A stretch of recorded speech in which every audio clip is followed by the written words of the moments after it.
प्रिय छात्रों नमस्कार। एनसीईआरटी क्लास 10th में आपका स्वागत है। आज हम प्रश्नावली 1.1 का पहला क्वेश्चन हल करेंगे। निम्नलिखित संख्याओं का एचसीएफ ज्ञात करने के लिए यूक्लिड विभाजन एल्गोरिथम का प्रयोग कीजिए। इसमें दो संख्या दिया गया है। इस संख्या का हम लोग को क्या ज्ञात करना है?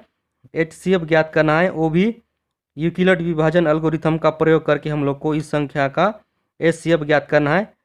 हल करने से पहले हम यूक्लिड विभाजन का एल्गोरिथम प्रयोग जान लेते हैं। इसमें दो संख्या दिया रहेगा, इसमें आप लोग को छोटा बड़ा दर्शा देना है। जैसे 15 बड़ा है 12 से, उसी प्रकार आप लोग का यहाँ 225 बड़ा हो जाएगा 135 से। उसके बाद आप लोग को ये ध्यान रखना है, भाज्य किसके बराबर होता है? भाजक गुणा भागफल प्लस शेषफल के बराबर होता है। इसको आप लोग को ध्यान रखना है। उसके बाद भाजक को शेषफल से जब तक हम लोग को भाग देते रहना है, जब तक कि शेषफल 0 न हो जाए। इस प्रकार आप लोग को ये 3 स्टेप आप लोग को याद रखना है।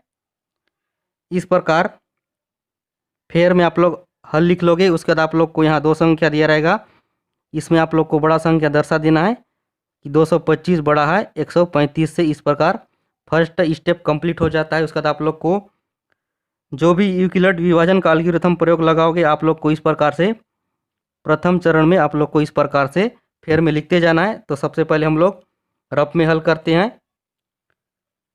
225 को हम लोग 135 से भाग देंगे। इस प्रकार 225 क्या हो जाएगा? भाज्य हो जाएगा, 135 भाजक हो जाएगा, और इधर जो भी मान आ जाएगा ये भागफल हो जाएगा। ठीक है, 135 से 225 को हम लोग भाग देंगे तो 135 एकम 135 आएगा। इस प्रकार से अगर हम लोग 135 दूने कर देंगे तो 225 से ज़्यादा हो जाएगा। इस प्रकार कितने बार में आया? 135 एक बार में आया, इसलिए हम लोग भागफल में 1 लिखेंगे। उसके बाद इधर घटाएंगे नीचे तो 5 में 5 गया, 0 बचा। उसके बाद आप लोग 22 में 13 घटा दोगे तो कितना बचेगा? 9 बचेगा। इस प्रकार से शेषफल कितना आ जाएगा? 90 आ जाएगा। इस प्रकार से आप लोग को प्रथम चरण में इस प्रकार आप लोग को लिखना है कि भाज्य बराबर यहाँ यानी 225 के बराबर क्या है? भाज्य बराबर क्या होता है, एक बार हम लोग देख लेते हैं। और आप लोग यहाँ दूसरे नंबर पे देख लीजिए, भाज्य यानी 225 के बराबर क्या होता है? भाजक गुणा भागफल प्लस शेषफल के बराबर होता है। इस प्रकार हमारा भाजक क्या था? 135 था। आप लोग इस प्रकार से यहाँ भाजक को लिख लोगे 135, और गुणा यानी भागफल कितना था? 1 आया था। ठीक है, उसके बाद आप लोग का शेषफल कितना आया था? 90 आया था। इस प्रकार से आप लोग लिख दोगे और यूक्लिड विभाजन का एल्गोरिथम प्रयोग आप लोग को लगाना है। इस प्रकार से प्रथम चरण कंप्लीट हो जाता है। अब हम लोग नेक्स्ट चरण में जाते हैं। सेकंड चरण इस प्रकार से हम लोग लिख लेते हैं। सेकंड चरण हो गया। उसके बाद आप लोग को तीसरा स्टेप ध्यान रखना है। भाजक को, हमारा भाजक अभी क्या है? 135 है, और शेषफल हमारा क्या है? 90 है। हम लोग को यहाँ तीसरा स्टेप में आना है। भाजक को शेषफल से जब तक भाग देते रहना है जब तक कि शेषफल 0 ना आ जाए। इस प्रकार से आप लोग यहाँ भाजक हमारा क्या है? 135 को हम लोग किससे भाग देंगे? शेषफल 90 से भाग देंगे। इस प्रकार से सेकंड चरण में क्या हो जाएगा? 135 पहले हमारा, इस प्रकार आप लोग देख लीजिए, 225 भाज्य था, अब हमारा 135 भाज्य हो जाएगा। 135 आप लोग का भाज्य हो जाएगा, और भाजक क्या हो जाएगा? 90 यानी शेषफल हो जाएगा। आप लोग को यहाँ समझ में आ रहा होगा। भाजक को हम लोग को शेषफल से जब तक भाग देते रहना है जब तक कि शेषफल 0 न आ जाए। इस प्रकार से 135 भाज्य हो जाएगा और शेषफल 90 भाजक हो जाएगा। ठीक है, आप लोग को समझ में आ रहा होगा। उसके बाद आप लोग को 90 से 135 को भाग देना है तो 90 दूने क्या हो जाएगा? 135 से ज़्यादा हो जाएगा यानी 180 हो जाएगा। इस प्रकार से हम लोग 90 एकम 90 करेंगे और घटाएंगे। 5 में 0 गया तो 5 बचेगा। उसके बाद 13 में हम लोग 9 घटाएंगे तो कितना बचेगा? 4 बचेगा। इस प्रकार से शेषफल हमारा 45 आ गया। इस प्रकार से यहाँ क्या क्या हो जाएगा? ये भाजक हो जाएगा, ये भाज्य होगा, और ये भागफल होगा।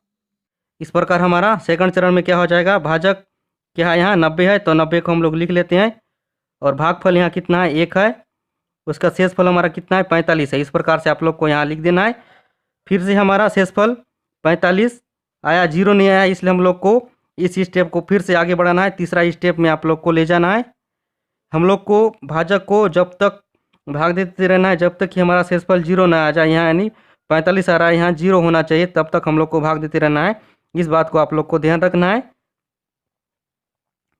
अब तीसरा स्टेप में हमारा भाज्य कौन होगा, भाजक ही, यानी पूर्व भाजक 90 है, वही हमारा भाज्य बन जाएगा। इस प्रकार से हम लोग 90 को किससे भाग देंगे, शेषफल 45 से भाग देंगे। यहाँ 45 आया है, इस शेषफल से हम लोग को यानी भाजक को शेषफल से जब तक भाग देते रहें जब तक कि शेषफल जीरो ना आ जाए। इस प्रकार से हमारा शेषफल भाजक बन जाएगा और भाजक भाज्य बन जाएगा। ठीक है, इस प्रकार से हम लोग 45 को 90 से भाग देंगे तो 45 दूने 90 आ जाएगा। इस प्रकार से यहाँ 90 आ जाएगा और हम लोग इसको घटाएंगे तो शेषफल जीरो आ जाएगा। इस प्रकार से हमारा ये यूक्लिड विभाजन का एल्गोरिथम प्रयोग कंप्लीट होता है। यानी हम लोग को भाजक को जब तक भाग देते रहना है जब तक कि शेषफल जीरो ना आ जाए। इस प्रकार से हमारा तीसरा चरण क्या हो जाएगा, तीसरा चरण में हमारा भाजक यानी भाज्य 90 है। इस प्रकार से हम लोग 90 किसके बराबर हो जाएगा, 45 से हम लोग भाग दिए 2 बार में तब 90 आए। ठीक है, यहाँ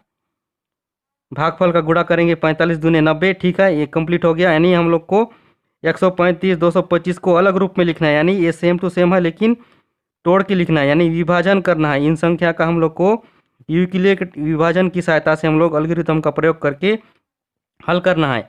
उसके बाद आप लोग को यहाँ शेषफल क्या मिला है, जीरो मिला। इस प्रकार से हम लोग प्लस कर दीजिए। इस प्रकार से आप लोग का यूक्लिड विभाजन का एल्गोरिथम प्रयोग कंप्लीट होता है। और आप लोग को यहाँ लिख देना है इस प्रकार से, जहाँ इस प्रकार से आप लोग लिख दोगे शेषफल इक्वल टू नॉट जीरो। शेषफल यहाँ जीरो नहीं है यानी 90 है। उसके बाद आप लोग को यहाँ भी सेम टू सेम लिख देना है। उसके बाद आप लोग को यहाँ लिख देना है जहाँ शेषफल बराबर जीरो है। इस प्रकार से आप लोग को यूक्लिड विभाजन की सहायता से एल्गोरिथम का प्रयोग करके आप लोग को निम्नलिखित संख्याओं का एचसीएफ ज्ञात करना है। और लास्ट में आप लोग क्या आया है, आप लोग 45 से भाग दिए तो आप लोग का शेषफल जीरो आया है। इसी प्रकार से इन दो संख्याओं का एचसीएफ 45 होगा। इस प्रकार से आप लोग लिख दीजिए। अतः क्या क्या था हमारा 135 और 225, इन दो संख्याओं का